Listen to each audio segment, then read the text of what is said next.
Welcome back to the channel, folks. I brought this up at the end of the Sleeping Dogs video, but I think one of the best videos that I've done for the channel was the one I did covering Mafia and its remake. Since I couldn't rely on my usual review style, it pushed me to try something new and compare two different versions of the same game, measuring their strengths and weaknesses against each other. Because I had to take my time and hold a magnifying glass to each game to really explore their stories and gameplay, I ended up gaining a new appreciation for the Mafia series and its characters. So while the video left me seriously drained, I did want to eventually get around to covering the other games in the series. Which brings us to the topic of today's video, Mafia 2. So full transparency, I can't actually remember if I played Mafia 2 or not before this video. I distinctly remember buying and playing Mafia 3 on launch day, and I wasn't exactly wowed by that game. I'll talk about that in a future video. But when I started playing Mafia 2, a lot of things felt really familiar. But there were also several things I just did not remember being part of the game. So let's treat this as a first time playthrough of the game. Does Mafia 2 build upon and improve what the original game did? Or does it change too much and lose what made the original Mafia stand out? Let's dive in and find out. As a heads up, I'm playing the original version of Mafia 2 and not its definitive edition. Unlike Mafia 1 Definitive Edition, which was a remake of the original game, Mafia 2 Definitive Edition is just a remaster with improved graphics, though it doesn't really improve the look by much, and the original still holds up well to this day. That, and if I remember right, the original release of the Definitive Edition was super buggy, and it had tons of graphical issues. While most of those issues are probably ironed out by now, I figured it was better to play it safe and stick with the original Mafia 2.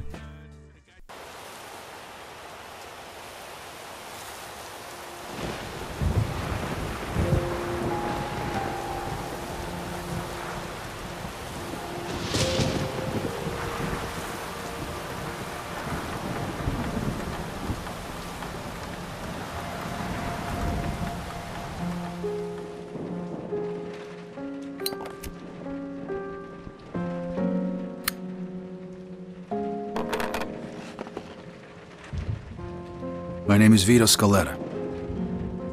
I was born in Sicily in 1925. That little guy's me. I'm standing there with my parents and my sister Francesca in front of our old house. I don't really remember too much about the old country, except that we were pretty hard up. And then one day my father decided it was time to move away. Similar to the first Mafia, the framing device for Mafia 2 has our lead recounting their history and the events of the game, though instead of talking to a police detective, he's just kinda reminiscing. This time around, we're playing as Vito Scaletta, who I didn't notice until someone in my comment section pointed it out, bears a striking resemblance to a young Marlon Brando. Vito and his family emigrated to America from Italy during the 1930s, settling in the large and bustling city of Empire Bay. However, the American dream wasn't all it was cracked up to be, and the Scalettas found themselves living in poverty, stuffed into a tiny and dirty apartment in Little Italy. Despite the backbreaking work Vito's father put in at the docks, he made very little to support his family, with a good chunk of what he did make spent on booze instead. When Vito grew older and began going to school, he befriended a loudmouth kid by the name of Joe Barbaro.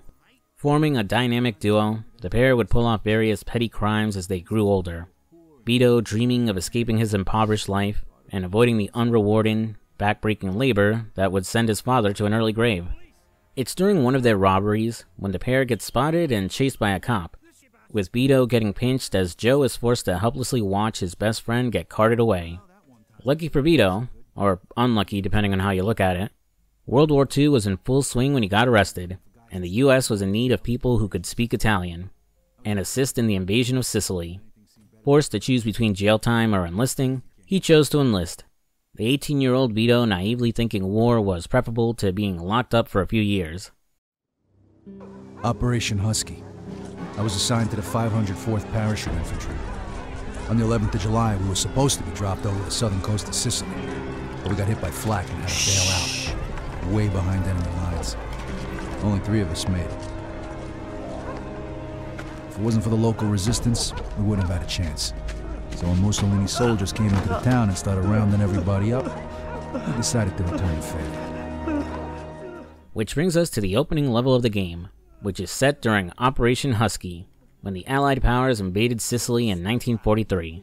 Which is a little jarring, as you wouldn't expect a game called Mafia 2 to start with a level that feels more like it came out of Call of Duty. Though the level itself might actually be a shout out to Medal of Honor Airborne, which also began with Operation Husky. That said, I do really like this opening level, partially because it works as a great and engaging tutorial level, but also because it gave me the itch to replay World at War. With 8 years separating the original Mafia and its sequel, quite a few things have changed gameplay-wise.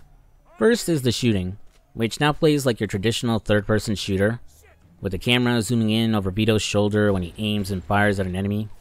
Reloading your weapon has been completely changed too. In the original Mafia, anytime you reload your gun, you would throw away any bullets you had left in your magazine. While technically more realistic, this meant I had to unlearn the habit of constantly reloading a gun to stay topped off, or else I'd end up wasting too much ammo.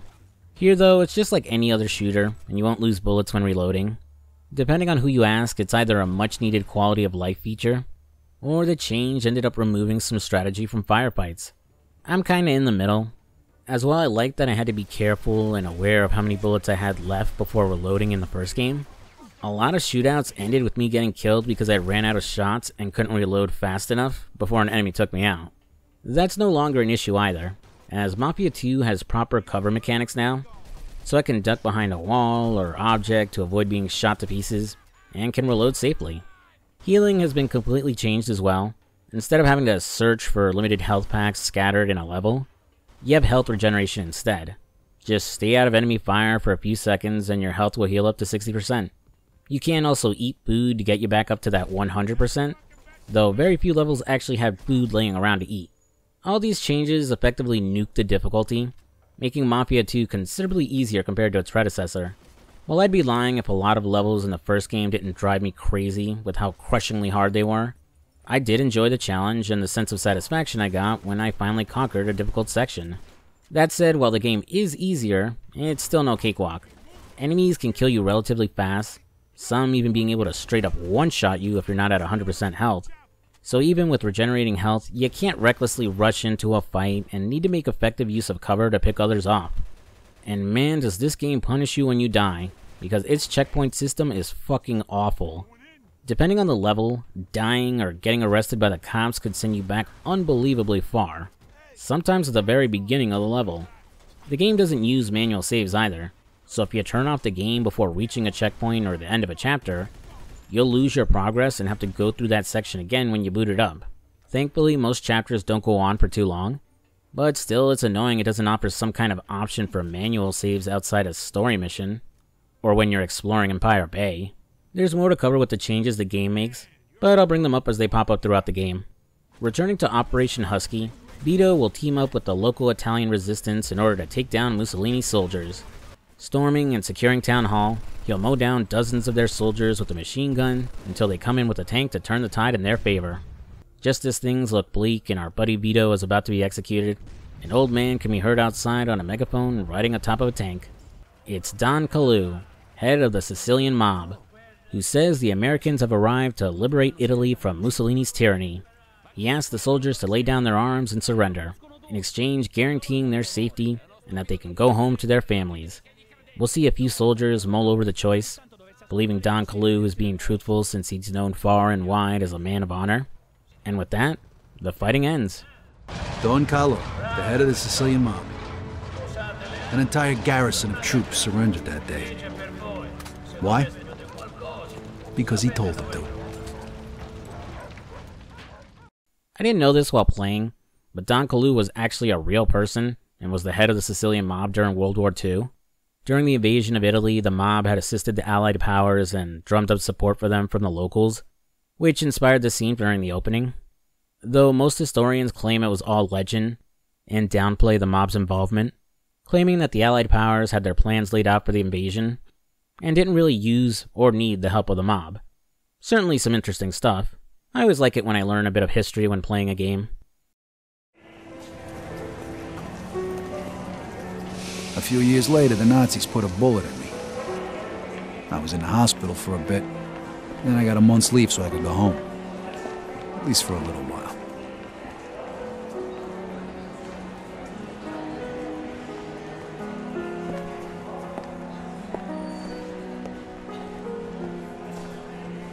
Vito! Over here! Joe! Hey! Welcome home, buddy. Skipping ahead a few years, the next chapter has Vito returning home to Empire Bay on medical leave. His old friend Joe there to pick him up from the train station. As I was playing through the game, I instantly recognized Joe's voice, but I just couldn't narrow down where I heard it before. Eventually, I caved and looked up who voiced him, and it was Robert Costanzo. And the reason he sounded so familiar is because he's the voice of Harvey Bullock on Batman the Animated Series. He was also Arnold Schwarzenegger's co-worker in Total Recall. What the fuck did I do wrong? Tell me! You blamed Quaid! You blamed the March! Are you crazy? While the voice acting all around is superb in Mafia 2, Robert Costanzo is the standout for me. He brings this boisterous energy to Joe that makes him instantly likable, and his friendship with Vito feel genuine. His performance also tricks you at first into thinking he might be some dumb 2-bit goon, but as the game goes on, we see he's much more capable than we initially led to believe. Joe being able to come up with some good plans on the fly and saving his buddy's ass more than a few times.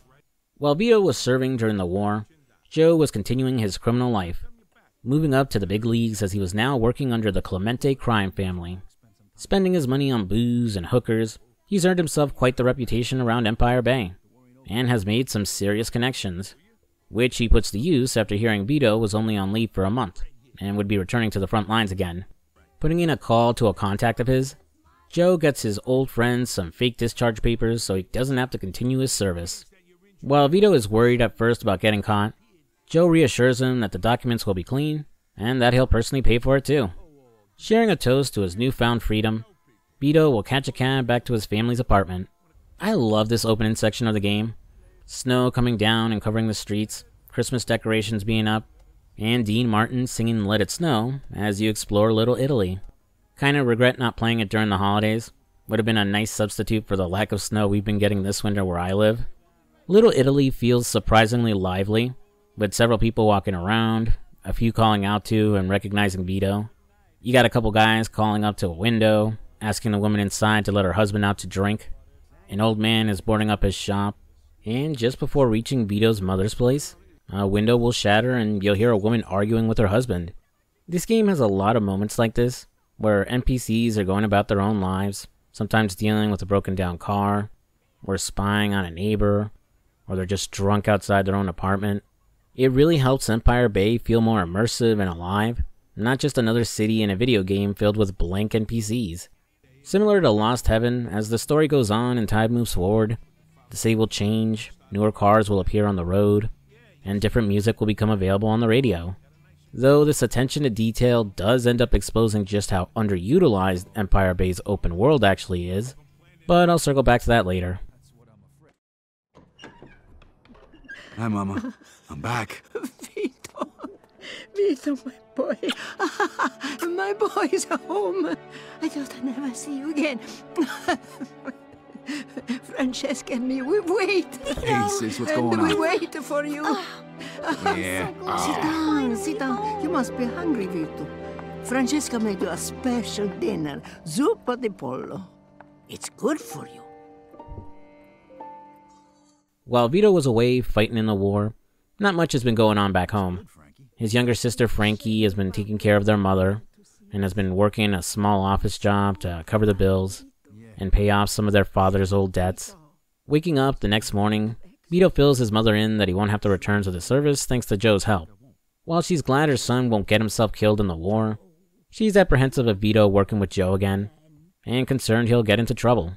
While he assures her that won't be the case, she does get Vito to promise to look for honest work down at the docks, and try to get a job with his father's old boss, Derek Pappalardo. Heading outside, we'll spot some shifty guy in black hassling Frankie, and get thrown into the game's melee tutorial. What the hell's going on here? Vito! You mind your business, asshole! Oh, yeah? Melee in the original game wasn't really anything special. Just mash the attack button to smash your fists or a melee weapon into an enemy, with the option to hold down the attack button to charge up a stronger, heavier attack that could instantly knock someone out if you get behind them. Here in Mafia 2, melee consists of scripted sequences where you'll basically trade blows and box with an opponent 1v1. You can throw light punches, heavy attacks, block incoming attacks, or dodge them outright if you hit the block button at the right time. Later on, you'll also unlock a counterattack you can throw after dodging an attack. That's essentially it. Outside of some finishing moves thrown in for flair, it's as basic as it gets. Fights aren't particularly hard and tend to feel pretty slow, especially later in the game where enemies will block a lot more often. I should also mention that melee isn't limited to these impromptu boxing matches, as you can technically run and punch someone to death during regular shooting encounters, though considering how easily you can get killed doing that, and the fact you'll probably never run out of ammo, the only reason I see someone doing it is for a challenge run. The melee can feel janky, mainly because some fights will limit what moves you can use for whatever reason. Also, the window for dodging feels off, as there were several times where I'd hit the block button before an enemy's punch could connect, but it'd still end up getting hit. I'm not sure if it's a bug or if I'm supposed to hit block before an opponent's punching animation begins, but it still felt off. I don't hate the melee, and honestly it's not all that different than what you got in GTA 4 or 5. These scripted sequences just feel a little out of place, like they were supposed to be used for some kind of Fight Club side activity or something. After kicking that guy's ass, Frankie explains that he works for a loan shark their father borrowed money from, right before he died. They owe $2 grand and need to pay it all back by the end of the week, or else the debt will go up again. Since doing honest work down at the docks isn't going to get him that kind of money fast enough, Vito decides to head over to Joe's to see if he can put him onto some work. Dropping by his place, you get a glimpse of the better living his lifestyle can afford him. Joe is entertaining a couple of ladies while living it up drinking and listening to music in his large and well-furnished apartment. A stark contrast to the dingy little place Vito's family is stuck living in.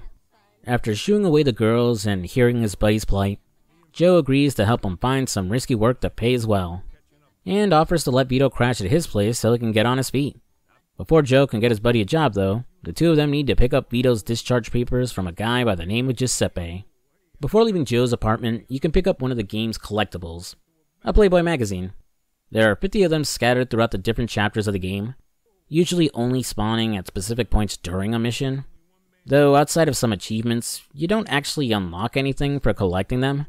Of course, a true man of culture can appreciate these vintage pinups for the true art that they are.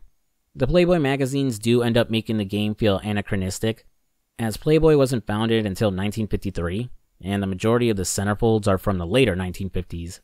Same thing applies to certain cars, music, and guns that appear much earlier than they did in real life. It doesn't really bother me all that much, and honestly it's not something I'd even notice normally, but I could see it being something of a sore point for those who appreciated how close and authentic the first game was to its time period. Heading outside with Joe, Vito will insist on wanting to drive to Giuseppe's, and will get behind the wheel of his buddy's ride, throwing us into the driving tutorial.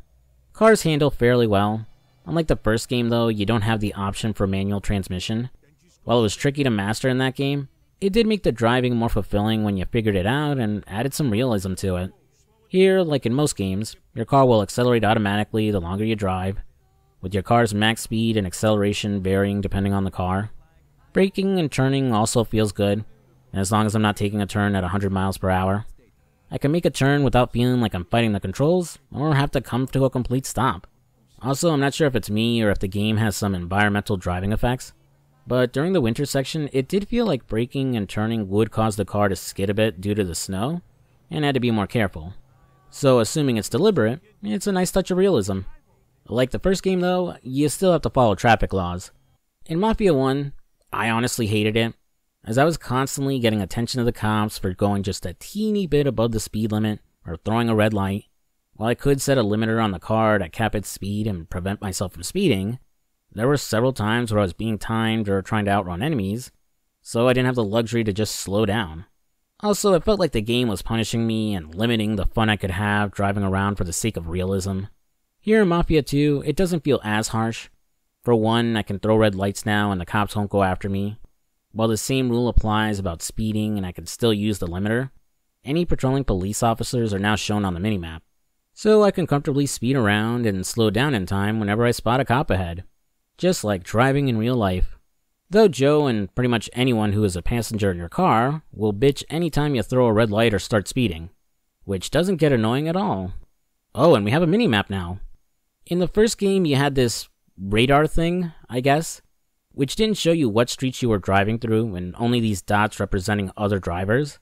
So as I was driving around, I was constantly pulling up the map to figure out where I was and where I needed to go. Technically, you could see the police on this radar, but the dots are so damn tiny you couldn't know it was them until it was too late. The minimap in this game is like what you'd expect out of Grand Theft Auto, or other big open-world crime games, showing where you are, points of interest to visit, where the police are, and the route to follow to get to your objective. Simple but effective. Arriving at Giuseppe's store, Joe introduces Vito to him, claiming the old man is the best safecracker in all of Empire Bay. At first I thought he might have been the same safecracker that helped Tommy during that one mission in Mafia 1, but in the original version he was just some random guy. The definitive version, though, made him an Italian immigrant who didn't speak much English, and now kinda resembled Giuseppe, though that guy's name was Salvatore. Don't know if the developers wanted to retcon him in the definitive edition in order to merge the two characters and tie the two games closer, or it's just meant to be a passing reference alluding to Giuseppe. The old man has come through and delivers on the phony discharge papers. Giuseppe also sells Vito a set of lockpicks, taking us through a brief lockpicking tutorial. It's pretty much the same as the one in Sleeping Dogs, where you have to lift a pin to a certain point, set it when it turns green, and do the same with the rest in order to unlock a door or a car. While we're done with the old man for now, later in the game we can return to his store to purchase Molotovs to use in fights. Heading outside, we're thrown into a couple more tutorials, when Joe eggs on Vito to steal a nice car they spotted when walking in, and the cops spot them. Stealing cars in Mafia 2 is a little more involved in the first game, or similar games like GTA. In the original, outside of the long animation, Tommy could let himself into and steal any parked car on the street, though certain cars were unavailable to him to steal until you regress the story enough, and learn the proper technique to break into them from Ralph. This was basically the game's way of gatekeeping you from stealing a super fast car too early. Here you aren't limited in what type of car you can steal, and you can either use a lockpick to slowly but silently break into a car, the difficulty of breaking in depending on the car, or just loudly smash a window to let yourself inside. While this method is much faster, the noise is more likely to get the attention of others around you, and can alert the cops.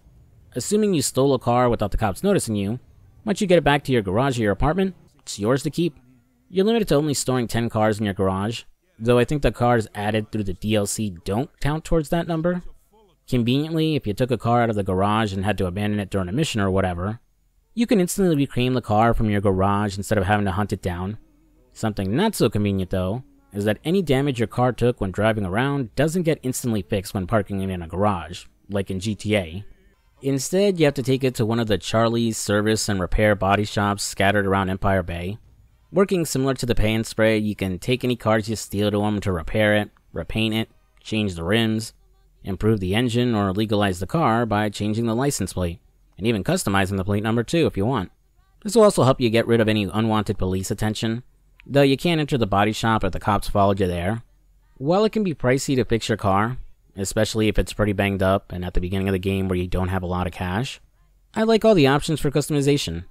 I pretty much never improved the performance on a car, and really did just use this place as a pay and spray, but still, not a bad thing. And I might as well put this here, but your car does take gas, and it can run out of fuel unless you take it to a gas station to fill it up. Though that only ever happened once during my playthrough, and that's because I intentionally let it run low to see if I really did need to buy gas. Now that the car stealing and customization tutorials are out of the way, next is the one on the wanted system. There's 3 different elements to your wanted status depending on the severity of your crime, and how much you push back against the police. First is the standard wanted levels, consisting of 1 to 4 stars. At 1 star, the cops will only issue you a fine, and will leave you alone after you pay. At 2 stars, they'll pull out their weapons and automatically stop you when you get close enough. You can either give yourself up, bribe them, or try to resist. At 3 stars, cops will open fire on you and you either need to fight them, flee, and stay out of their sight until they give up their search, or bribe them by calling them from a phone booth, which I didn't know was an option while I was playing the game. And finally, at a full 4-star rating, they'll use stronger guns, set up police blockades, toss spike strips at certain spots on the map, and the spawn rate for cops will increase. The other 2 elements to the police chases are the wanted person status and the wanted vehicle status. Signified by a wanted poster icon, when you're a wanted person, even if you lose the cops and your wanted level, the cops will instantly pounce on you again if they spot you walking around. The only way to lose the status is to change your clothes or call in a bribe. Wanted vehicle status is when the cops are actively looking for the car you're in, signified by the license plate. So you need to ditch it for another car, change the plates at Charlie's, or again call in a bribe. While I never found the police in Mafia 2 overwhelming, or all that difficult for that matter, I dig the idea of sometimes having to change cars or clothes to avoid them. It adds a little more realism to chases and incentivizes you a bit more to buy new clothes at shops. You know, outside of the need to just customize Vito's look. Overall, I think the wanted system has a nice balance to it that keeps cops from feeling like an afterthought, or making the player feel untouchable after a certain point. After ditching the cops and getting Vito's new car a fresh paint job, we'll drive out to a junkyard to meet a contact of Joe's, Mike Brewski.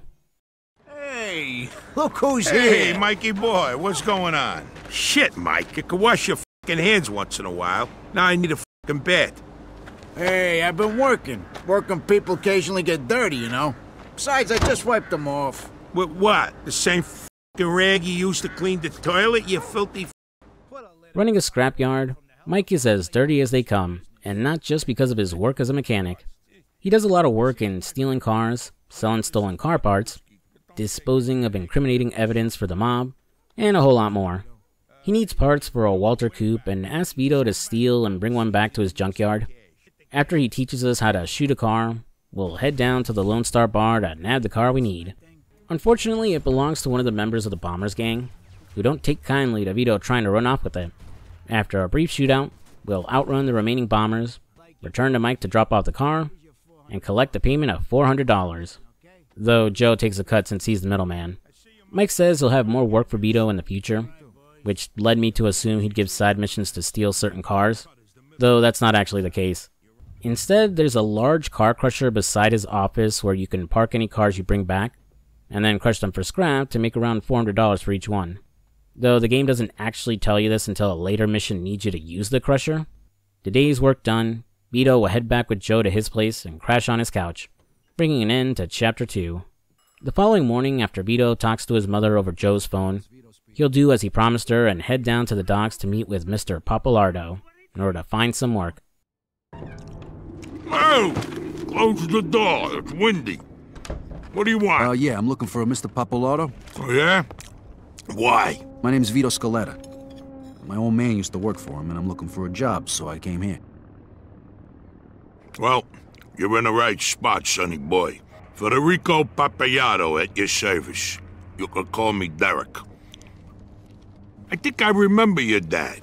Good guy, but drank like a fish. What's he up to these days? He's dead.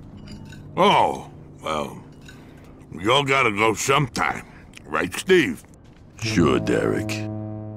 While he's nice enough to give us a job, it isn't particularly glamorous. As Steve puts Vito to work loading a bunch of heavy crates onto a truck, it's not high paying either, as you only get $10 for a day's work. Loading the truck with crates, it's as slow and boring as you'd expect it to be. It's also a reference to an annoying mission in the first Mafia that had you doing the same thing. Eventually, Vito gets fed up and quits, deciding honest work isn't cut out for him, and telling Steve he'll make more working for Joe Barbaro than busting his ass moving crates. Surprised to hear that Vito knows Joe, Steve will bring him back up the stairs to speak with Derek.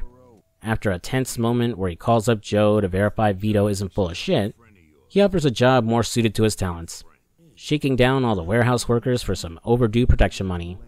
Running around and putting the screws to everyone who hasn't paid up yet, Derek will pay Vito for a job well done, and tells him that Joe's got more work for him and to meet him at a bar called Freddy's. Rendezvousing with Joe, he introduces us to a higher-ranking member of the Clemente crime family, Henry Tomasino.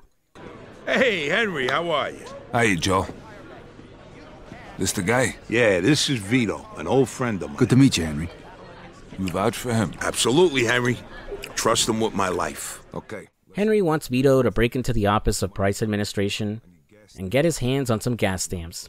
Due to the ongoing war causing a gas shortage, the stamps are worth a fortune on the streets. Despite the risk, Vito is on board to do the job, but he's wondering how he's supposed to get into the place. Luckily, Henry knows someone who has a sister who works at the government building by the name of Maria, and he tells Vito to go seek out her help. This is also a solo gig for Vito, as Henry has a separate job for Joe to do. Dropping by Maria's apartment, she asks for a ride to the hospital, and in exchange will tell Vito how to get into the building and how to reach the safe. Maria explains he can get into the building through a basement window, and that the safe he's looking for is on the top floor, and that the key for it is in the director's office. She also warns Vito that there are patrolling guards he'll have to avoid. After dropping her off, he'll run across the street to the Office of Price Administration, throwing us into a stealth segment. Stealth in Mafia 2 is pretty basic. It's the usual crouch to slow down and make less noise, taking cover behind a wall or a large object, and the patrolling guards have an attention meter that will fill the longer that you stay in their line of sight. If you get behind an unaware guard, you can also take them out with a stealth takedown too. While basic, this is one of the few levels that are more open-ended, and give you a few different options on how to approach it. Avoiding the guards, I'll head up to the director's office to nab the keys, and then make my way to where the safe is kept. Then I'll unlock it and immediately set off an alarm and alert the guards and cops to a robbery. Since you don't instantly fail, you probably assume that's what's supposed to happen, and you just need to run from the cops now. But that's not the case, as you can actually disable the alarm for the safe first, and make it out of the building without getting anyone's attention. If you sneak past the guard sitting at his desk in the lobby, you can go down to the basement, find the controls to the safe alarm, turn it off, and then head back upstairs to get the gas stamps nice and quiet. Now, I'm not sure how you're actually supposed to know this without setting off the alarm and getting killed by the guards a few times, and just looking up a guide in frustration, as Maria doesn't mention anything about an alarm, and as far as I can tell, the guards don't say anything about it either when talking to each other. It feels like the developers wanted to reward players who tried thinking outside the box and explored their surroundings, but the game's design doesn't lend itself to doing that, mainly because the minimap marks off the location of the keys and the safe, telling you exactly where to go as opposed to making you search for them based on what Maria told you. So why would anyone bother to explore in the first place? The original Mafia, on the other hand, after it told you your objective, left it up to you to figure out how to get it done. Due to the majority of levels being open-ended, after some trial and error, you could figure out where to go or find a better way to approach an objective. Like when you need to sneak into a building to save Sam, or when you need to take out the guys trying to kill Don Salieri. Granted, it wasn't always intuitive, as some objectives had solutions that were way too obtuse to naturally figure out. Now, I like it when a game forces me to think for myself and figure something out. The only reason I'm even going on about it right now is that this is pretty much the only instance when the game ever needs you to think outside the box. As just about every level is a fairly linear set piece, the only reward you get from deviating from the path is either nothing or Playboy magazine. I'll circle back to this later, but this does feel like something the developers failed to capitalize on. Getting out of the building and heading back to Henry, we've hit a snafu. The gas stamps we stole are set to expire at midnight, making them worthless. However, Henry has an idea, as if we get them to the gas attendants before the night ends, they can still stamp and redeem them. Now on a timer, Vito will have to sell to at least 6 gas stations before time runs out. Thankfully, most of them are fairly close together, so it's easy to plan a good route that will let you sell off all the stamps in time. Once the job is done, Vito can head back to Joe's place to crash and bring an end to Chapter 3. The following morning, Vito will wake up to find a letter from Joe, telling him to meet at Freddy's for their next job, and to make sure to bring a gun and lockpicks. Not sure why the game tells you to have lockpicks, as it's basically a key item with infinite use that you'll always have with you outside of one chapter. Maybe during development they were supposed to have set uses and had to be repurchased often. As for the gun, assuming you didn't take one off an enemy or a cop, or didn't buy one beforehand, you'll have to go to a gun shop and do it now. Like clothing shops and places to eat, there are several of them dotted on the map, each one carrying different firearms. As long as you can afford it, you can get yourself armed and stock up on ammo. Unlike the first game, where instead you'd have to visit Salieri's gunsmith, Vincenzo, at the beginning of each mission, and have him arm you instead, with any weapons you take off of enemies being lost at the end of a level. Before heading to meet with Joe and Henry, now's as good a time as ever to finally get into Mafia 2's open world. I wasn't sure when the right time to do this was, but I figure I might as well rip off this band-aid now. Empire Bay, as great as it looks, and as lively as it feels, kinda sucks as an open world. In the original Mafia, Lost Heaven wasn't designed to be this interactive city in the vein of Grand Theft Auto. It was just a setting and a place to drive through, which, seeing as the game was developed before GTA 3 changed gaming, makes a lot of sense. And I really couldn't mark that as a negative. In fact, I went on to praise the Definitive Edition for sticking closer to that design, and not filling the city with a bunch of pointless markers or filler side content. Mafia 2 is a different story though, as it feels like it did want to do more with its city, but ended up giving up halfway. You have gun shops, places to eat, clothes shops, body shops, and gas stations. However, the game's design makes it so you very rarely, if ever, have to engage with those places. Like I just brought up, you tend to keep any guns you pick up from enemies, so outside of chapters where you're stripped of them, you never really have to go buy a new one unless you want something stronger for a mission. Diners and bars sell food and drinks that will heal you, but you can just go to your apartment and use the fridge to eat something instead. That, and due to your regenerating health, there's not really a reason to go and top yourself up to 100 by eating. Like I mentioned before, while cars do need fuel, it's extremely unlikely you'll ever actually run out. Clothes shops and body shops are pretty much the only ones that get any real mileage. You can rob some of these places for cash, but usually it's simpler to crush cars for Mike, or later in the game, collecting cars for another character.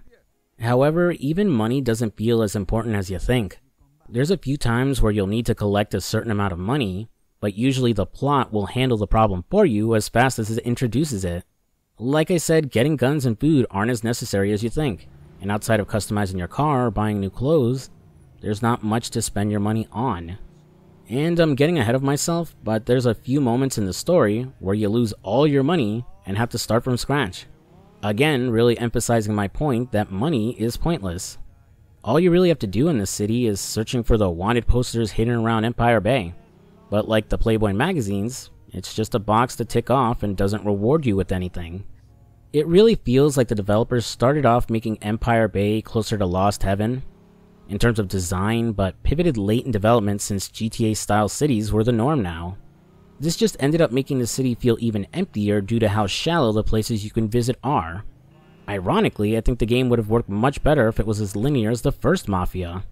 And to make things even worse, there isn't a free ride mode like the first game. So if you did just want to shoot the shit and drive around the city at your own pace, you can only do it by loading up one of the few chapters that only end when you take Vito back home to sleep after a mission is done. I'm going to bring up this point towards the end, but Mafia 2 really feels like a game that wasn't sure if it wanted to be like older action-adventure games, or newer open-world crime sims. Meeting up with Joe and Henry, this time we're going to be hitting a jewelry store. Vito and Joe will disguise themselves as phone workers to avoid suspicion, and then just get inside the store by picking the front door's lock. A simple and quiet approach. Too bad the guys aren't the only ones planning to hit the jewelry store tonight.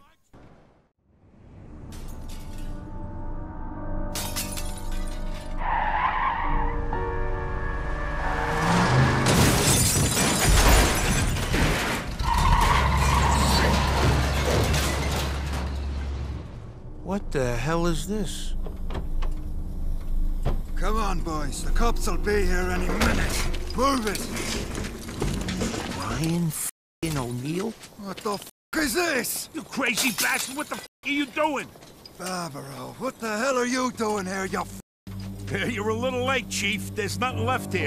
Go, fatso. This is our heist. You want to get out of here in one piece, you better hand over everything you've got. Well, the sign outside didn't say Brian O'Neill's place. If it did, I wouldn't have robbed it. Instead, I would have set it on fire. 1031 reported at the West Side Mall. Repeat, 1031. Burglary in This is progress. car 54. We're on it. And I suggest you get lost before the cops show up. Kiss my ass. Got it.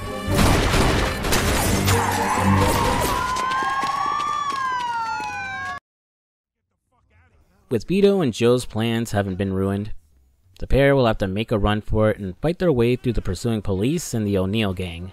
After making it up to the roof, crossing to the building next door, and then down to an alley below, they'll spot Brian O'Neill getting arrested by the cops.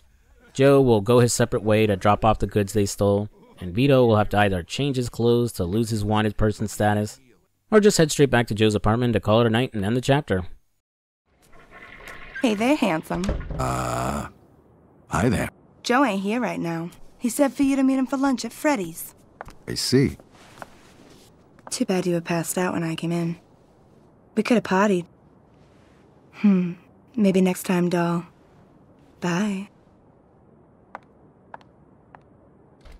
I know she's just a paid escort, but call me crazy, but I think I'm starting to see some sparks between her and Vito. Their connection grows a little stronger when some guy threatens her after she accidentally rear-ends him. and Vito swoops in to defend her honor and kick his ass. This goes nowhere, by the way. Like, I thought this event was meant to set her up as a potential love interest, but nada. And despite her showing up a few times after, we don't even learn her name. Hey, fellas. Hey! Hey, Vito, this is Luca Garino. He'd like to talk to you and Joe. Luca, this is Vito.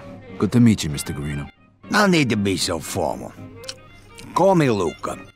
Take a seat, Vito. Heading down to Freddy's, Henry will introduce Vito to Luca Garino, a capo in the Clemente crime family. By the way, Luca is voiced by Andre Siglioso, the same guy who did Tony's voice in Scarface: The World Is Yours. Go watch that video, by the way. Impressed by Vito's work during the jewelry heist, Luca asks him if he's ready for some heavier work, specifically to kill someone for the family, if for no other reason but because he's told to. Vito says yes, and points out he was killing whoever he was told to during the war. Glad to see he can follow orders, Luca says that if he and Joe pull off this job, there's a good chance they'll be accepted into the family.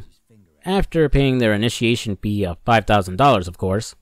Huh, is that how the Mafia works? Like, I figured you need to prove yourself and bring money into the organization, but I didn't think there was a flat fee like you were joining a country club or something. Luca will get up to leave and bump into the boss of the family, Alberto Clemente, who's in a bad mood. He reminds Luca to take care of that thing he asked him about and not to fail him, before leading his underling away. Henry will fill Joe and Vito in on the job they need to do, and what the boss was referring to. They're going after a former family associate named Sidney Penn. The guy is refusing to share the profits of his distillery with Clemente, and is threatening to hand over evidence to the cops if he tries anything. Henry has rented an apartment across from Penn's distillery, planning to ambush him with an MG-42 machine gun when he and his men show up. Vito will first head out to Kingston to get the hardware from a gun store owner and former military veteran named Harry. After the two trade war stories about their time serving, Vito will meet up with Joe and Henry. As they wait for Penn to arrive, Henry will open up and tell us more about himself. He used to be part of the Sicilian mob, but when Mussolini came into power and started making things rough for the Mafia, his father sent him away to America to avoid getting drafted and to start working for Clemente. Henry's father would end up getting arrested and ended up dying in jail. Before they can continue their chat, Penn and his men will arrive.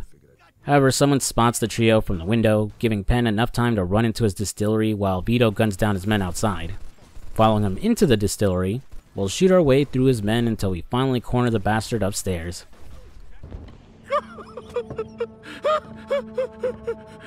Don't kill me! Please! I got a wife! You should have thought about your wife before. I'm doing anything you want! Just don't kill me!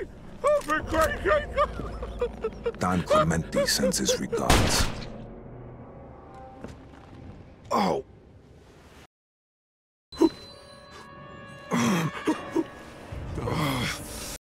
You sorry, you fuck!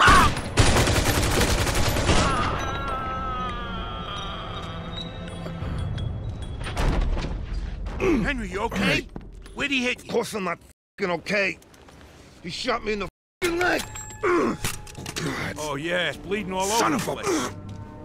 Get me to El Greco. The f***ing painter? No, the f***ing doctor, you idiot. Take it easy. Gonna get you there in a minute. The Greek guy lives up in Highbrook. All right, let's get you to the car. Oh, Marone, you're heavier than you look. With Penn managing to shoot Henry in the leg before he was shot to pieces, we now have to get our buddy some medical attention. Specifically to a crooked doctor by the name of El Greco. After escaping the burning building, you're on a timer to get Henry to the doctor before he bleeds out, but it's pretty easy. Getting him to El Greco on time, he thanks Vito and Joe will stay behind to make sure he's okay. With this job completed, Vito finally has enough money to pay off his father's debt. Returning to his mother's apartment, he'll tell his sister Frankie the good news and gives her the money. Well, alright, we've proven ourselves to the Clemente family and have squared away our father's debts. Everything is finally coming up Millhouse. Nothing can stop us now.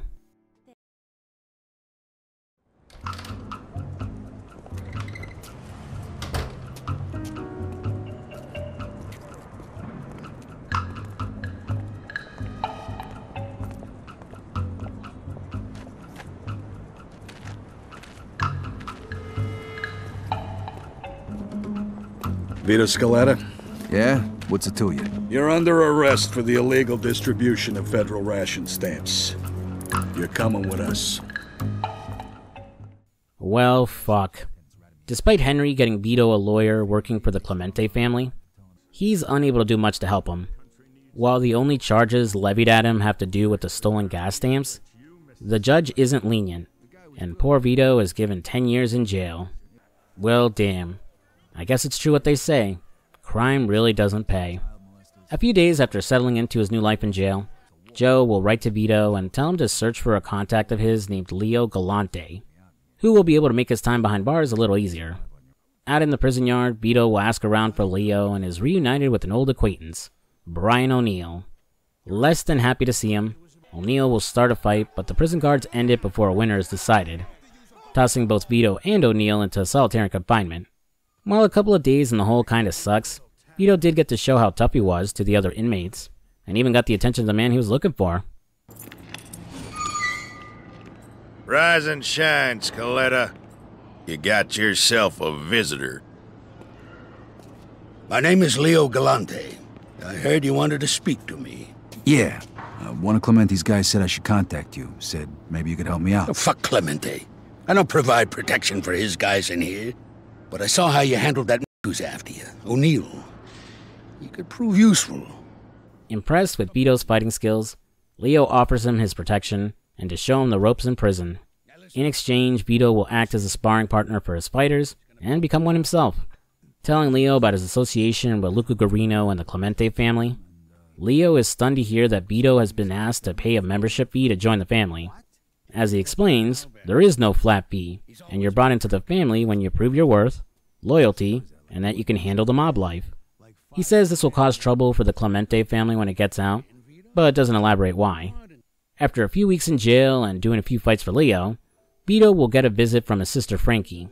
She has some good news and some bad news. The good? She got married. The bad? Their mother has become seriously ill and is bedridden, which is why she isn't with Frankie to visit Vito. He tells her to seek out Joe and to take the money he's holding for Vito to get treatment for their mother, and to keep whatever's left over as a wedding gift. Sometime later, after cleaning the urinals, Vito gets surrounded by Fleece Johnson and his buddies while he's in the shower. Now, I tell you what, I like you, and I want you. Sorry, asshole. You picked the wrong ass to drill. Now, we can do this the easy way, or we can do it the hard way. The choice is yours. I got a better idea. Why don't you go fuck your buddies instead? Or better yet, go fuck yourself. Okay, I see you choosing the hard way. While Vito manages to avoid getting prison raped, the crooked guard who set him up still tosses his ass in solitary. And to make things even worse, he gets a letter from his sister Frankie. Their mother passed away the day she came to visit Vito. All the money he had set aside was now going to pay for her funeral. Skipping ahead in time again, Leo's best fighter, Pepe, who was supposed to fight Brian O'Neill, got set up and jumped instead. Angry, the old man asked Vito to deal with the prick, and after finishing the fight they started back in the prison yard, Vito silences Brian O'Neill permanently. Having proven himself, Leo arranges it so Vito stays in his luxurious suite instead of his dinky jail cell, where he'd probably get shanked by the Irish. While hanging out with the old man, Vito is taught about how the Mafia of Empire Bay operate and the rules they follow. Feels a little off for only learning this now like a third of the way through the game, but okay. Leo explains that there are several Mafia families in Empire Bay, each one in control of a different neighborhood. The collective families make up the bigger organization known as the Commission. The Commission sets the rules and handles disagreements between the families. The major bosses outside of Clemente are Carlo Falcone, a young and ambitious guy who has a reputation for being ruthless, while the other is Don Vinci, a man of honor who still respects the old ways. Leo just so happens to be the consigliere for Vinci. Getting out in a few months, the old man promises to pull some strings and try to lighten Vito's sentence. Vito's prison arc lasted all of one chapter, as the beginning of Chapter 7 has him getting out after only serving 6 years of his sentence. Becoming a free man in 1951, he returns to an Empire Bay that is thriving now that World War II is over. Dropping in on our buddy Joe, he once again proves that he's a real one, as on top of lending Vito some cash to get by, he also reveals that he bought him his own apartment too. Heading over to check out the new place, He fills Vito in on what's been going on while he was locked up. Joe explains that Henry felt guilty about what happened with the gas stamps, but that he hasn't spoken to him in years. Joe also stopped working for Luca and Clemente after learning the membership fee was a lie. And now he's working for the Falcone family. Changing into a nice suit on Joe's insistence, he'll introduce Vito to Eddie Scarpo, his new business associate and the underboss of the Falcone family. Driving to the Garden of Eden Gentlemen's Club, which is owned by Eddie, he'll ask Vito if he'll be interested in working for the Falcones like Joe. Vito naturally agrees, and the guys celebrate his freedom with a night of booze and debauchery.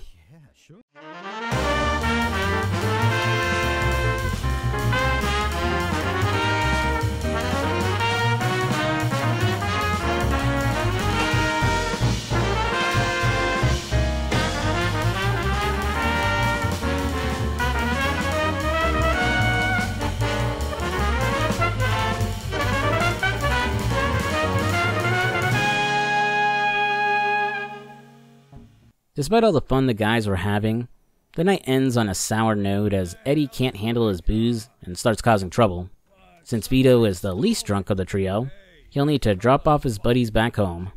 Don't worry, we don't need to deal with a motion sickness inducing drunk driving level where we gotta avoid the cops or something. Instead, we gotta deal with a dead body. What the hell is that smell then? Oh, yeah, I'm smelling it too. Must be Frankie Potts. What? That asshole puked in your car? Nah, he's in a trunk. What? What? The night ends with the boys heading up to the observatory and burying Frankie Potts. Not exactly the most glamorous way to end your first day out of jail, but it could always be worse. The following morning, Vito is woken up by and introduced to Marty, some kid who lives near Joe and has been doing some small jobs for him. Meeting up with Joe downstairs, their next gig has them driving around the city and selling boxes of illegal cigarettes. Everything is going smoothly until a bunch of greaser punks show up trying to get a cut, and then proceed to torch the truck when Joe refuses to back down. After he puts a bullet in the kid who started the fire, we lose track of his buddies. Vito will then call up Eddie and tell him what happened. Pissed about the truck and the money he lost, he has the boys meet up with Steve, you know, that one guy we met way back at the docks, and they gather up at the Greaser's bar. Shooting the place up and then setting it on fire, the boys then head to the Greaser's hangout to teach them some respect. After a long shooting sequence, Vito stumbles upon a hot rod belonging to one of the Greasers. Seeing a way to pay Eddie back for the cost of his truck, we'll head down to the docks and park the car on a crane in order to sell it to Derek and get the money for Eddie. This also unlocks Derek's vehicle exports, where you can make some good money finding and selling the rare cars he needs. Dropping off what we owe to Eddie, the chapter will end once you head back to Vito's place to crash. The following morning, he'll get an urgent call from Eddie to meet him at the Maltese Falcon, where Vito will finally meet his boss, Carlo Falcone. Falcone doesn't go into specifics about what's up, but tells Vito that his old acquaintances Luca Guarino and his boss Clemente are trying to make a move on Falcone. After he confirms Vito has no alliances to them, he leaves and has Eddie explain what the deal is. So what the hell's going on? A car with 3 of our guys in it disappeared last night, and word around town is that Luca might have had something to do with it. Who's missing? Harvey Beans and the 2 guys who were supposed to be protecting him, Tony Balls and Frankie the Yeah. Beans is Carlo's accountant. If he talks, we're all I'll be honest, I only played that part of the cutscene because the name Tony Balls is just too funny to me. Vito's mission is to trail Luca Guarino and confirm he's involved with the kidnapping of the others, and to save the guys if they're still alive. Heading to Freddy's bar, we'll wait for Luca to come out and then tail him all the way to the Clemente slaughterhouse. Since we can't walk through the front door, we need to find another way inside. Thankfully, a nice old man working on his car nearby tells Vito he can get in through the sewers. That is, if he doesn't mind getting covered in shit. Fuck! Oh, if Luke could just stop by to pick up some steaks, I'm gonna kill somebody. Making it topside, Vito confirms that Luca was indeed involved in the kidnapping, and after sneaking through the slaughterhouse, we'll confront him, kill his enforcer Sammy, and save Tony Balls and Harvey Beans. Unfortunately, we were too slow to save Frankie. Things aren't over just yet. as we'll team up with Tony Balls to fight off waves of Clemente goons, and finally get our hands on Luca Guarino, who locked himself in his office. While Vito is supposed to kill Luca personally, Tony Balls tells him not to worry about it, and that he'll take care of it. Then we get this scene. This don't deserve a quick death. I can't argue with that. Okay, I'm gonna go. I stink like an outhouse. I gotta get cleaned up. And tell Eddie he don't gotta worry about Luca. Yo, Beans, open the door. It's all over. You're still alive? Yeah. What'd you expect? Look, before we go home, you want to give me a hand with Sleeping Beauty here? You know, that's not such a bad idea. So when I saw this scene, I immediately thought, holy shit, Beans was in on it. And now he's going to backstab Tony Balls and save Luca. This might be the setup for Vito's inevitable downfall because he didn't do what he was told, and didn't stay to confirm Luca was killed. But, that didn't happen. In fact, these guys never show up again after this scene. Like, the game confirms Luca was killed, and Tony Balls is mentioned later, but what I thought was going to be a betrayal wasn't. Beans just helped kill Luca instead, covering up whatever treachery he was involved in. Like, I wouldn't call this a missed opportunity, maybe a dropped plot thread, but the way the scene was staged just made it seem like something ominous was about to go down. It's just very jarring.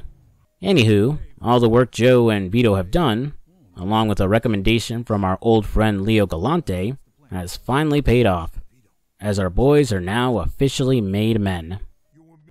Gentlemen, this is Vito Scaletta. Vito, know that this family of ours is a secret. You are entering the Society of the Chosen, a society which does not exist to the rest of the world. Our family means more to you from now on than your own family, or God, or your country. If I ask you to kill your own brother, you must do it. Show me which finger would pull the trigger.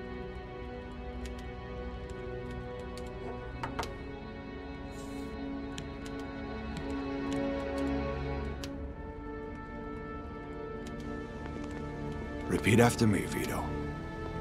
If I were to betray the secret of our way of life. If I were to betray the secret of our way of life. May my soul burn in hell, just like this saint. May my soul burn in hell, just like this saint. Amico nostra.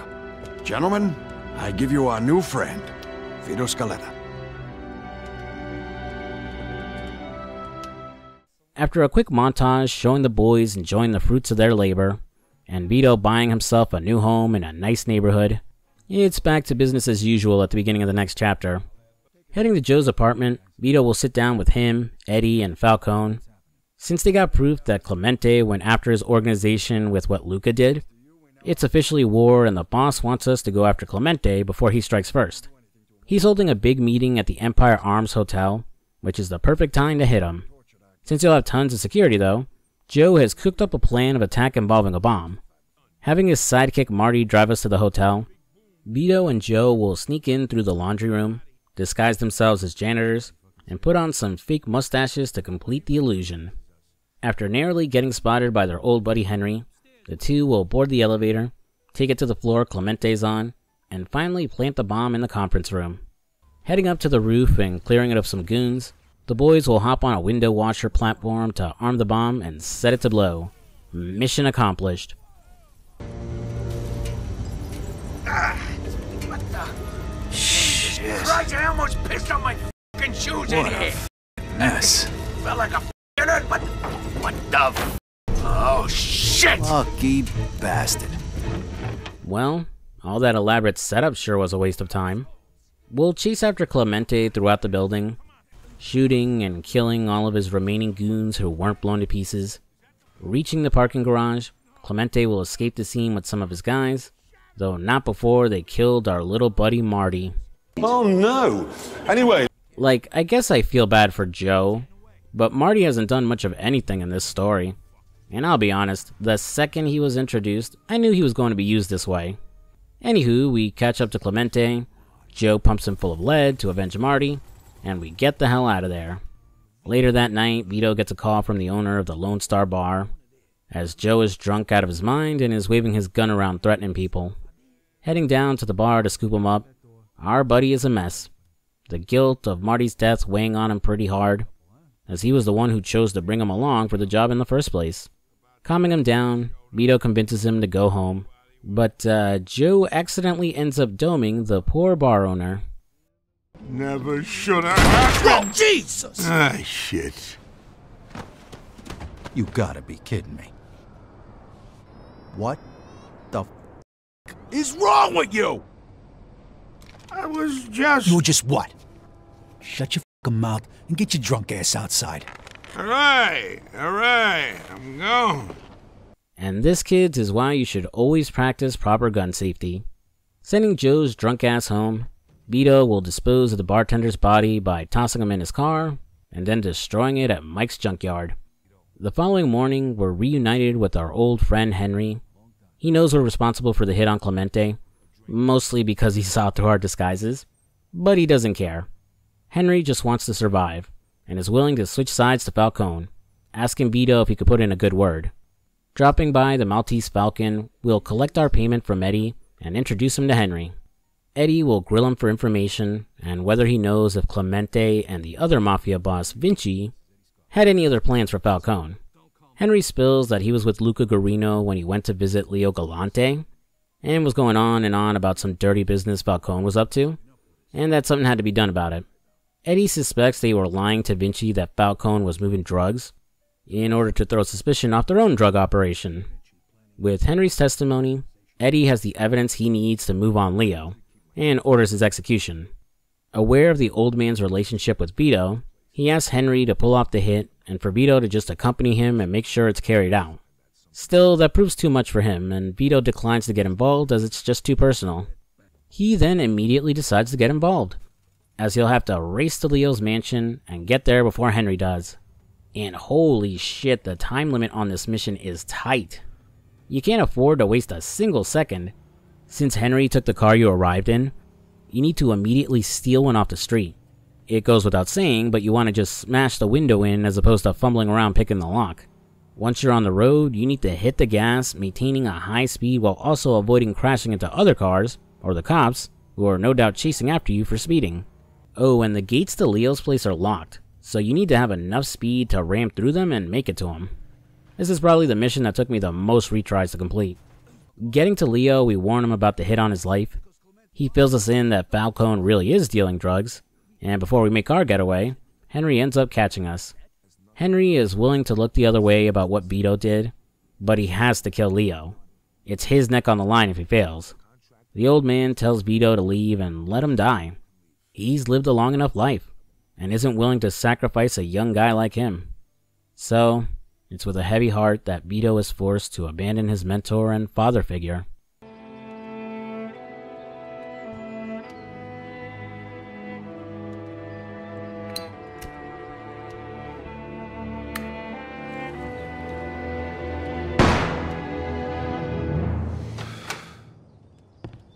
You owe me big for this one, pal. What? Hey, kid. Except not really, as Leo cut a deal with Henry and is going to fake his death and disappear instead. Kinda ruins this sad and emotional moment they were building by immediately revealing he's still alive, but okay. After helping the old man escape the scene and taking him to the train station, Vito's sister Frankie decides to return to the plot as she's sitting outside his house when he gets home.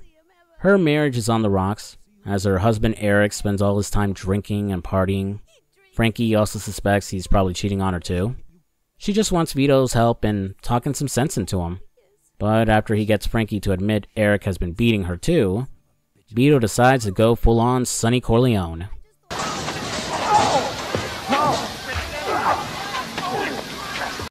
After beating his face in and threatening to kill him, Vito will head home to phone up his sister and tells her Eric is going to behave himself from now on. While she's grateful at first, she gets upset when Vito says he'll kill him if he puts his hands on her. Deciding that her caring and protective brother is really a violent monster, she tells him to stay away from them and stay out of her life. Frankie disappearing from the plot yet again, but for good this time. Man, that felt a little forced. Like, yeah, Frankie knows that Vito beat up her husband, even if neither one would admit it, but is threatening to kill him really taking it that far? What guy wouldn't threaten some asshole who's beating their sister, am I right? It doesn't feel all that different from when he beat up that loan shark guy during the melee tutorial. Like, part of her reaction is probably because of Stockholm Syndrome and denial that her husband really is all that abusive, but cutting him out from her life just doesn't land well. Honestly, it would have made way more sense to have Frankie walk in on Vito beating her husband to death, and then intervening, begging him to stop and trying to protect Eric. Since she would now have a first-hand account of Vito's brutality, Frankie would be way more justified to ask her brother to stay away from her. Could even be one of those, man, what have I become kind of moments, with Vito reflecting that he's just lost the last member of his family. And Frankie really does just disappear from the plot now, and Vito never acknowledges or reflects on that. Honestly, during this last part of the game, it really feels like the story is starting to fall apart. Either because the writers weren't sure what direction to go after Vito became made, or the game's looming release date forced them to rush through certain story beats, or cut them out completely. I'll circle back on that towards the end, but there are a few more moments that are going to pop up that support my point. After losing his sister forever, things get worse for Vito, as he'll lose all he's worked for too, when the Irish show up and burn down his house, destroying all the money he's collected and stored in his house too. This is what I meant by money being useless, by the way, as you really will lose everything you've earned up until this point. Sure hope no one grinded out the car crushing and collecting side missions for money. Oh, and the Irish burned down his house because they found out he killed Brian O'Neill in jail. How they learned that, or where Vito lives for that matter, is never elaborated on. Huffing it over to Joe's, he lends Vito some new threads, and the two head down to the Irish-owned bar to settle the score and kill their new leader, Mickey Desmond. Starting from scratch again, at the very least Vito doesn't have to sleep on Joe's couch again, as he gives him the keys to Marty's rundown apartment. Since we're nearing the end of the game here, I'm going to speedrun through some of the upcoming story bits. Chapter 12 has Henry recruiting Joe and Vito into selling drugs and to keep all the profits for themselves instead of kicking up to Falcone, like they're supposed to. They'll drop by a loan shark named Bruno to borrow the money needed to buy the drugs, and then meet with the Triads to make the deal. After a wacky shootout with some fake cops who try to rob us, the boys will escape and we'll get a montage of them selling drugs all around Empire Bay. In Chapter 13, after saying hello one last time to that redhead I thought was going to become Vito's love interest, Henry will call up and tell us that shit has hit the fan. Falcone knows about their side gig and sent Eddie to pay Henry a visit and collect his cut, which is 60 grand. Unfortunately, the boys got carried away living it up and don't even have enough money left to pay off their loan shark either. Agreeing to meet with Henry in the park to form a plan, Joe and Vito will arrive too late.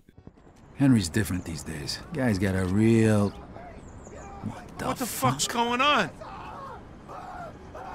Shit, that's Henry. What the f are they hitting him with?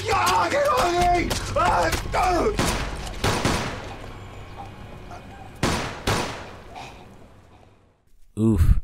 Getting hacked to death by cleavers is a brutal way to go. With Henry dead, the Triads then take off with his money. Joe and Vito will chase them to Chinatown and go on the warpath through the Triads' restaurant and hideout, until finally coming face to face with Wong, the man who sold them the drugs and ordered Henry's death. He's not the leader of the Triads though, he's like an enforcer or something. Confronting him on why he didn't, he drops a bombshell and explains that Henry was a government informant, and through a source they have in the FBI, learned he dropped a dime about the deal they made. Which completely caught me off guard, and felt like it came out of nowhere.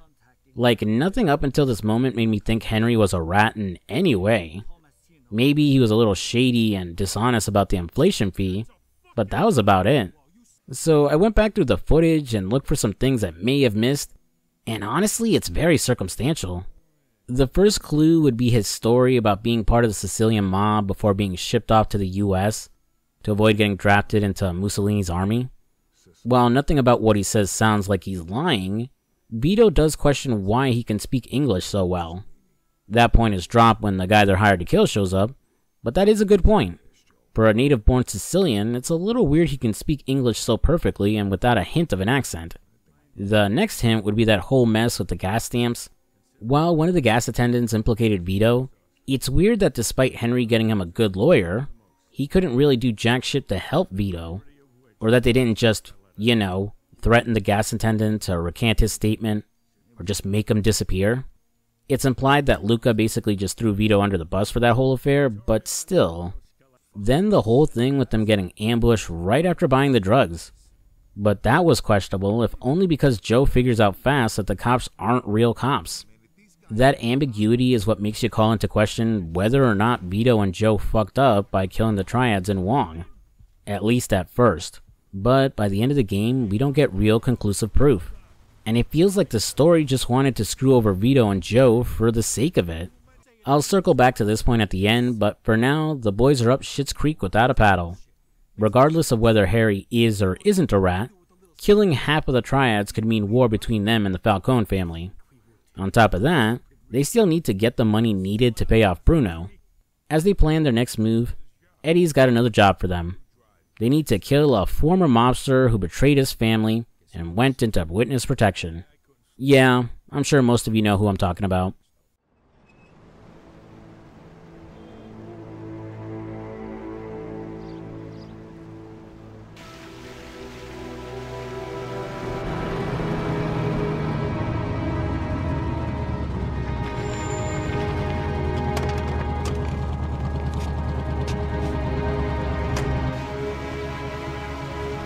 Mr. Angelo? Yes? Mr. Salieri sends his regards. I messed up. So did Paulie and Sam. We wanted a better life, but in the end, we were a lot worse off than most other people.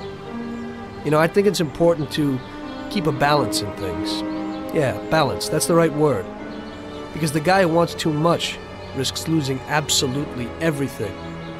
Of course, the guy who wants too little from life might not get anything at all. I thought I'd have more to say about killing Tommy, but yeah, I got nothing. I'm sure when Mafia 2 released, it was pretty shocking to find out Vito and Joe killed him, but it's not really doing anything for me. Probably because I didn't really connect with Tommy, and because I always knew he was going to die, and because technically you just play a cutscene and don't get to pull the trigger yourself in a QTE or something. Oh well. Arrivederci, Tommy. Since we're still low on funds to pay the loan shark, the boys will part ways and try to scrape together what they can. Vito will head down to the docks to visit Derek, who asks him to do some union busting by strong-arming all the dock workers to end their strike and go back to work. Brandishing guns and walking down with Derek and Steve to intimidate the workers, one of them calls out Vito for what he's doing and drops a bombshell. That bastard killed your father, Vito! What? They're just trying to get under your skin. Derek? Hey, stop pointing that gun at me. Why don't you ask him how your dad drowned that night? We seen him take a walk with Steve. And then Steve come back alone. And all wet. Stop pointing that thing at me. What the hell happened with my father, Derek? Hey, you nuts or what? Who are you gonna trust, me or these now unemployed losers? I'll be honest, I was kind of conflicted on this reveal. On the one hand, I never really thought there was any foul play involved in the death of Vito's father. The way the story framed it made it sound that all the backbreaking labor he did caused him to turn to the bottle, and then he just drank himself to death. Unless I missed it, I don't think anyone ever mentioned how he died until right now. On the other hand, when first working and meeting Derek, he mentions that he remembered Vito's dad and says that he drank like a fish before turning to Steve. Which, yeah, just sounds like he's referring to his alcoholism, but takes on a new meaning now that we know Steve drowned him. I don't think it's a bad reveal. I think if I just knew the context of how his father died, it would land better for me. I don't know. If it said in-game somewhere, feel free to comment down below and correct me. Anywho, now that Vito has learned that he's been inadvertently working for his father's murderer, he gets pissed and starts blasting. This is another section that can be frustrating, as while the first part on the docks killing Goons and Steve isn't too bad, the part where you follow Derek into the warehouse is.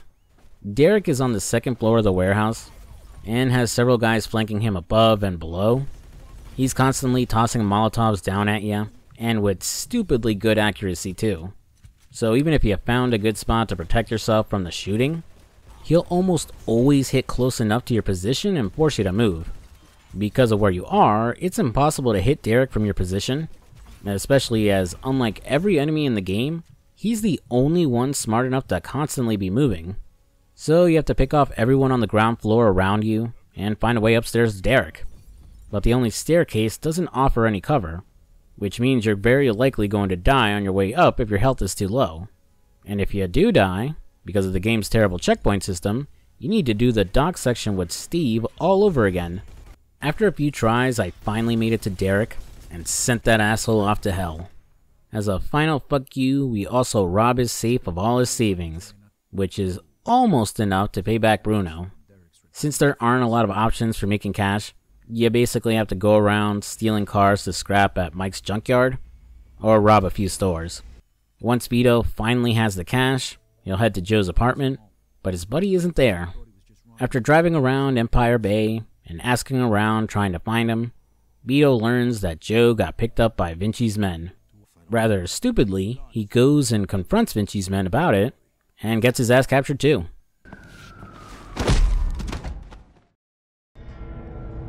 Shit. Ah. Hey, what's up, Joe? The assholes went to take a leak. Great. Well, can you explain to me why the f we're here? Well, well, if it isn't the consequences of my actions. Vinci isn't too pleased with the dynamic duo. First, because of the whole mess with the hit on Leo, and because he believes they're involved with what happened with the Triads. With all the chaos on the streets, and the Chinese going after him too, he wants to get to the bottom of this whole mess and find out what these two idiots did and why. Since Vito and Joe don't want to end up with a pair of concrete galoshes strapped to their feet, they very wisely choose to stay tight-lipped about the whole thing. Vinci, on the other hand, very unwisely decides to leave, and leaves his most inept guards to watch and torture them. Naturally, the duo get free and start shooting their way to freedom. After a very, very long sequence through the building, that due to shitty enemy placement and quite a few packing one-hit shotguns, ended up taking me a few tries to complete, the guys will finally escape to safety. After dropping off Joe's at El Greco's to get treated, we only got one last piece of business to take care of, paying off the loan shark Bruno. Despite everything Vito has just gone through, the game gives him one last punch in the dick before this chapter ends. Thank you, Isaac. It looks like the debt is settled. I don't even know your name. Vito. Vito who? Vito Scaletta. Scaletta. I knew a Scaletta once. But I must say, you're much better at paying back your debts than he was. His poor wife had to do it for him. So it was you who lent my father the money? Your father? Ah, like father, like son. I see you don't approve. But I didn't make him borrow the money, now did I? Just like I didn't make you. If you ever need a loan, you know where to find me. Sure.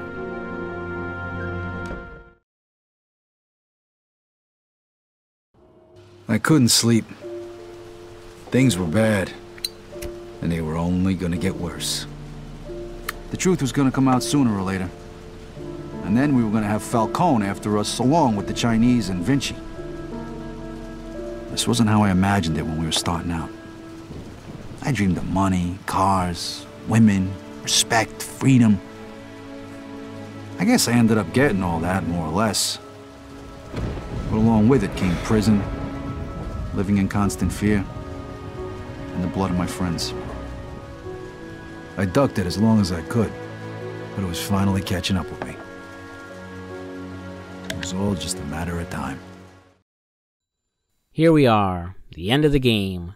What a long and disjointed journey it's been. Vito wakes up the next day and receives a call from Eddie, who tells him Carlo Falcone wants to meet him at the observatory, though he rather suspiciously refuses to explain why. Before he walks into a very obvious trap, he'll get picked up by a car with Leo Galante sitting in the back seat, along with the leader of the Triads, Mr. Chu. Before Vito can get a word in, Leo very angrily explains to the kid that he fucked up, and he fucked up bad. Several of the Triads and Vinci's men are dead, With the feds not breathing down everyone's necks, they know Vito and Joe were responsible for the whole mess, and Leo confirms that Henry was a rat.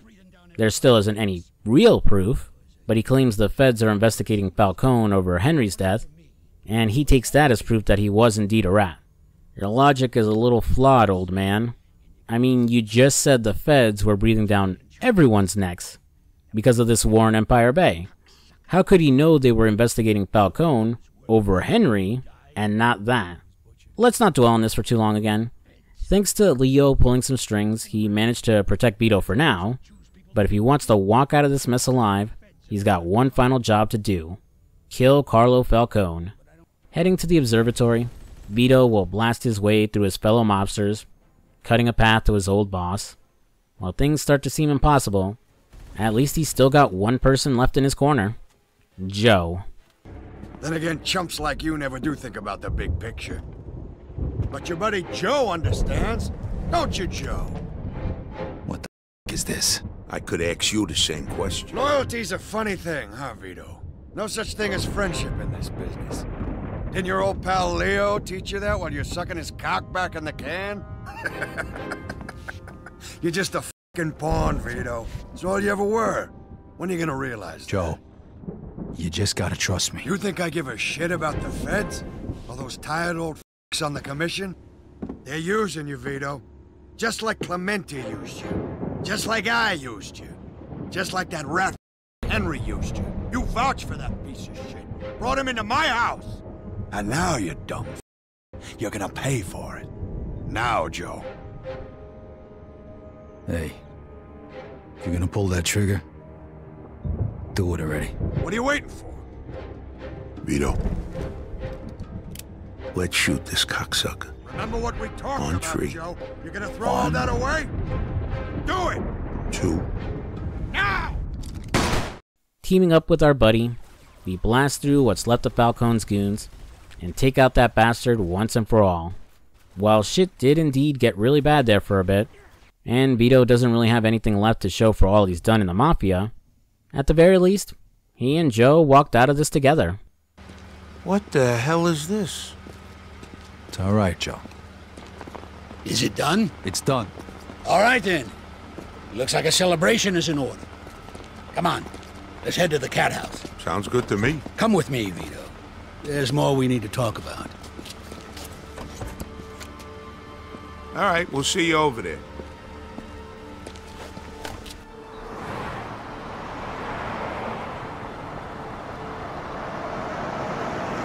All right. So what's the big secret?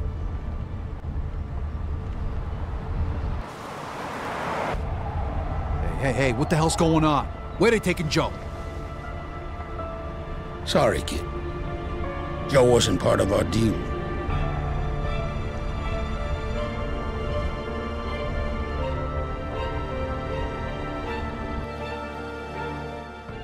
Despite everything that happened to Vito in his life, from being arrested, the death of his father, being shipped off to fight in Italy, getting shot by a Nazi, coming home and being arrested again, losing his mother, his sister, everything he made as a mobster, he still had one thing. One person who always stuck by him: Joe Barbaro. However, the world felt like punishing him one last time, and took him too. And that was Mafia 2. Okay, before I unpack that ending and go over my feelings about it, let's very quickly get through the DLC. I'm not going to be very thorough because honestly, I didn't enjoy the DLC at all. There's 3 pieces of DLC to go over, the first of which is Joe's adventure. Set during Vito's time in jail, we get to play as his buddy Joe Barbaro. This DLC starts off strong, like insanely strong, showing us Joe's perspective as he watches Vito get arrested by the feds. Like the Chad best friend he is, he immediately gets to work trying to help his buddy. First by tracking down the gas attendant that snitched, and later going after a former Clemente member named Mezio, who's threatening to take down their whole operation. This opening mission takes us to new locations on the map, like a rail yard and a cabin over a frozen lake, with a car chase taking place over that frozen lake. Since Vito gets arrested in the main story, we know Joe's efforts ended up being for naught, And worse, Joe has to skip town for 5 years when Luca Guarino gets fed up with him and puts a hit out on him. Once he returns to Empire Bay, the DLC takes a hard pivot as it ditches the linear chapter-based mission structure of the main game to something more like GTA, as now there are quest givers dotted on the map, with Joe being able to do various missions in order to progress the DLC story. I'll be honest, I was pretty hyped for a moment. Like, holy shit, this could be awesome and add some real replay value to the game. You even get to visit some more locations that were cut from the main game, like the subway station and the inside of the Cat Club. That feeling crashed hard though after just doing a few missions. For one, pretty much all of these missions don't have you interacting with the quest giver. Instead, you get a screen with some text explaining what the person wants Joe to do. Next, these levels are more arcade-based, giving you a score based on your performance during the mission. This includes things like killing people, maintaining a high speed while driving, and what ended up ruining this DLC and the other two for me, a timer. Every single one of these missions has a timer attached to it, and while most are fairly generous and a non-issue, others aren't. What makes it so bad is three things: the distance between where you start a mission and where your objective is, that you need to rush encounters as opposed to playing it carefully, and finally, that there's no checkpoints for missions. The mission saving Marty is the perfect example of all three of these problems. First, the mission icon is down the street from the subway station where you need to go help him, forcing you to waste time just driving up the street. Next, when you're down below, you have to pick off the bombers around Marty, but you don't have much cover going down the stairs to him, so you need to pick a few off and bait them to you instead, as if you recklessly charge in, you're pretty much guaranteed to get killed. Then, when you make it to Marty, he's unconscious and you have to slowly drag his ass up the station. However, you'll get attacked 2 more times by the bombers, so you need to drop his ass, pick them off fast, before picking him up again. Finally, when you get out of the subway, you're still not done, and now need to take him to El Greco before time runs out. All the while, the cops are chasing after you. It's a horribly designed mission that conflicts way too hard with how you are playing Mafia 2 during the main campaign. While not all the missions are this crushingly hard, you do still need to do most of these in order to unlock the real story missions that have actual cutscenes and progress the plot. I'll be honest, after the frustration of the Marty mission, I got bored of doing all this filler content and decided it wasn't worth finishing the DLC. The same applies to the other DLC, The Betrayal of Jimmy and Jimmy's Vendetta, which stars a hitman by the name of Jimmy, taking place in an alternate version of Empire Bay that has no ties to the main plot. Jimmy is tasked with taking down the operations of the bombers and the triads, before he ends up betrayed by his friends and sent to jail at the end of the first DLC. Then the second DLC has him bust out of jail and seeking revenge. I'll be honest, while the premise was interesting, I just really couldn't get into either DLC with Jimmy, and didn't bother to finish it. Doesn't help, it follows the same mission structure as Joe's adventures. Returning to the main game, I've had a hard time trying to find the right words to describe my experience with Mafia 2. I really enjoyed my time with the game, and overall, I think it's a good game. But it's a very inconsistent and incomplete experience. The game doesn't seem to know where it wants to go with Vito. It doesn't feel like a traditional rise and fall from power type of story, mainly because Vito never gets to enjoy the fruits of his labor for long before something in the story takes it all away again. Its Mafia story isn't the romanticized one we saw in the first game, instead focusing on the darker elements of mob life, which, while great on paper, fails in execution if only because the writers constantly have to beat us over the head that being a criminal is bad and crime doesn't pay. It's the kind of thing that doesn't translate well towards the gameplay, as the player ends up punished for all the work they did, and like it was ultimately all pointless. The plot introduces characters and ideas only to dump them just as fast. Things like Henry being a rat don't have enough setup in the plot or evidence supporting it, so it feels forced that Vito and Joe screwed up by taking revenge for Henry's death on the triads. Honestly, if Falcone had Henry killed for dealing drugs under his nose, that would have sufficed, and justified the two screwing up.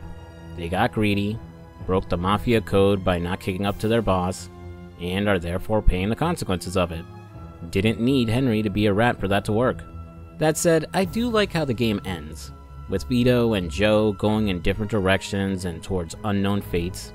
The real core of this story has been their friendship, how they always have each other's back, how they're willing to do anything for each other. So to see that even despite their loyalty, and all they survived, they don't end up walking into the sunset together. It cuts deep. Can Vito really enjoy any type of life, knowing his best friend is probably dead? It's a sad and ambiguous ending that, while not perfect, suits Mafia 2. And before anyone says it, I'm aware that Mafia 3 ends up answering the lingering questions about these two, but I'll leave that alone for now and bring it up whenever I get to Mafia 3.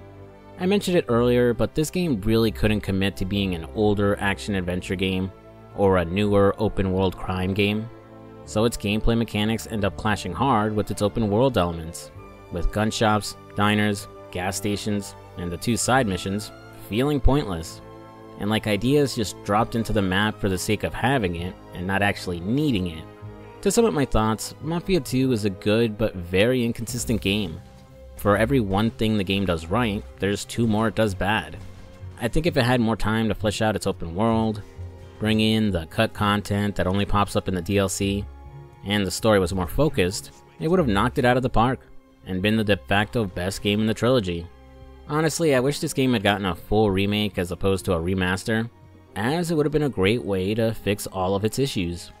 While that's probably never going to happen, there's enough here where I wouldn't mind booting up Mafia 2 again in the future. And that's the video. Thanks for watching, guys. Let me also thank my channel members for supporting me, with my tier 2 members up on the screen now. I'm working on revamping my membership tiers to add more benefits and to launch a Patreon as well. So once I get that all sorted out, I'll let you all know. Alrighty, after getting done some smaller videos, I'm finally in gear to do my usual long-form content again. Also, as shown by the Suicide Squad video, I'm dipping my toes back into doing reviews of more recent releases. It's not something I'm going to do too often, mainly as a lot of what I'm looking forward to playing are insanely long RPGs. But I want to start building up a more traditional video game review style, mostly to be prepared for when GTA 6 drops next year. I've got an outline of things I'm planning to do over the next couple of months. I'm still working on a bigger project at the moment. Not going to say what it is or when it's going to drop, but I did bring it up in a poll a while ago, so it shouldn't be too hard to guess. Next video for the channel is going to be on Simpsons Hit and Run. It's been forever since I played that game, and it always takes me back to the better years when the show was still good. Also, I'm going to continue The Walking Dead and take a look at some other series from Telltale Games. And my playthrough of Suicide Squad also made me want to take a look at Guardians of the Galaxy. So expect a video on that somewhere down the line. I'm mostly going to stick to my 2 videos a month schedule, though with some of these games being considerably short, I might be able to squeeze in an extra video every now and then. Thanks again for watching, guys. If you enjoyed the video, be sure to give it a like and comment down below. Do you like Mafia 2? Which is your favorite of the Mafia games? And if you're new to the channel, I'd appreciate it if you subscribed. Check out my channel memberships if you're interested in supporting the channel a little more, and check out whatever the recommended video is here at the end. I'm FuzzySlippers, and I'll see you later. Peace.